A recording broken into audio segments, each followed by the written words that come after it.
पीटीसीवर आपले स्वागत आहे. आज आपण पाहणार आहोत रमा एकादशी व्रतकथा. ओम नमो भगवते वासुदेवाय नमः.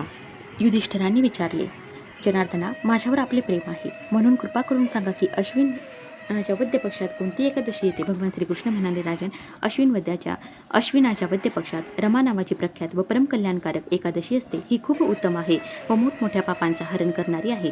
पूर्वीच्या काळी मुचकुंद नावाचे प्रसिद्ध एक राजा होऊन गेले, जे भगवान श्री विष्णूंचे भक्त व सत्यवादी होते. आपल्या राज्यावर निष्कंटक शासन करणाऱ्या त्या राजाकडे नद्यांमध्ये श्रेष्ठ चंद्रभागा मुलीच्या रूपात जन्मली होती. राजाने चंद्रसेन कुमार शोभनशी तिचे लग्न लावून दिले. एकदा शोभन दशमीच्या दिवशी आपल्या सासऱ्याच्या घरी आले व त्याच दिवशी संपूर्ण नगरात पूर्वीप्रमाणे दवंडी दिली गेली की एकादशीच्या दिवशी कोणीही भोजन करू नये. हे ऐकून शोभन प्रिय पत्नी चंद्रभागाला म्हणाले, प्रिये, आता मी यावेळी काय करावे हे मला सांग. चंद्रभागा म्हणाली, स्वामी, माझ्या वडिलांच्या घरी एकादशीच्या दिवशी मनुष्य तर काय, पण पाळीव प्राणी सुद्धा जेवण करू शकत नाही. प्राणात जर तुम्ही भोजन कराल तर तुमची खूप निंदा होईल. अशा प्रकारे मनात विचार करून तुम्ही दृढ निश्चय करा. शोभन म्हणाले, प्रिये, तुझे म्हणणे खरे आहे. मी देखील उपवास करीन. देवाचे जसे विधान असेल तसेच होईल. भगवान श्रीकृष्ण म्हणतात, अशा प्रकारे दृढ निश्चय करून शोभनने व्रताच्या नियमाचे पालन केले.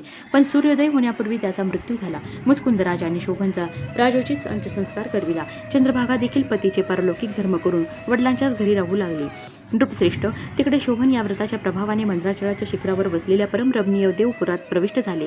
तेथे शोभन दुसऱ्या कुबेराप्रमाणे शोभू लागले. एकदा मुचकुंद राजाच्या नगरीतील प्रसिद्ध ब्राह्मण सोमशर्मा तीर्थयात्रेच्या निमित्ताने फिरत फिरत मंद्राचळ पर्वतावर गेले, जेथे त्यांना शोभन दृष्टीस पडले. राजाच्या जावयाला ओळखून ते त्यांच्याजवळ गेले. शोभनही त्यावेळी भूदेव सोमशर्माला आलेले पाहून त्वरित आसनावरून उठले व त्यांना वंदन केले. मग क्रमशः आपले सासरे मुचकुंद राजा, प्रिय पत्नी चंद्रभागा व सर्व नगरजनांचे क्षेमकुशल विचारले. सोमशर्मा म्हणाले, राजन, तिकडे सर्व खुशाल आहेत. आश्चर्य आहे, असे सुंदर आणि विचित्र नगर तर कोठे कोणी पाहिलेच नसेल. सांगा तर खरे, आपणास ह्या नगराची प्राप्ती कशी झाली?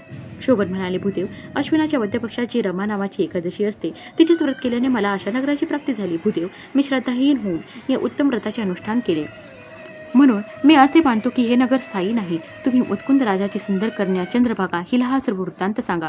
शोभनचे बोलणे ऐकून ब्राह्मण मुचकुंदपुराला गेले व तेथे चंद्रभागाला सर्व वृत्तांत सांगितला. सोमशर्मा म्हणाले, मुली, मी तुझ्या पतीला प्रत्यक्ष पाहिले आहे.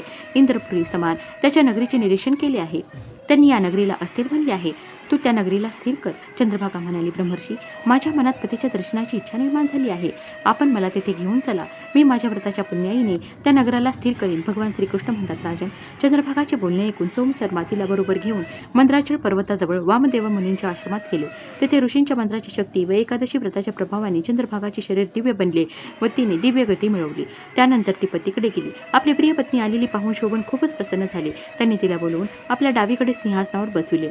त्यानंतर चंद्रभागा प्रिय पतीला म्हणाली, नाथ, मी हिताचे शब्द बोलते ऐका. जेव्हा मी 8 वर्षापेक्षा जास्त वयाचे झाले तेव्हापासून आजपर्यंत जेवढे एकादशीचे व्रत करून जो पुण्य संचय झाला आहे त्याच्या प्रभावाने हे नगर कल्पाच्या अखेरपर्यंत स्थिर राहील व सर्व प्रकारे मनोवांछित वैभवाने समृद्ध राहील. नृपश्रेष्ठ, अशा प्रकारे रमा व्रताच्या प्रभावाने चंद्रभागा दिव्य भोग, दिव्य रूप व दिव्य आभूषणांनी विभूषित होऊन तिच्या पतीबरोबर मंद्राचळाच्या शिखरावर विहार करीत आहे. राजन, मी तुमच्या समोर रमा नामक एकादशीचे वर्णन केले आहे. ही चिंतामणी व कामधेनूप्रमाणे सर्व मनोरथे पूर्ण करणारी आहे. ओम नमो भगवते वासुदेवाय नमः.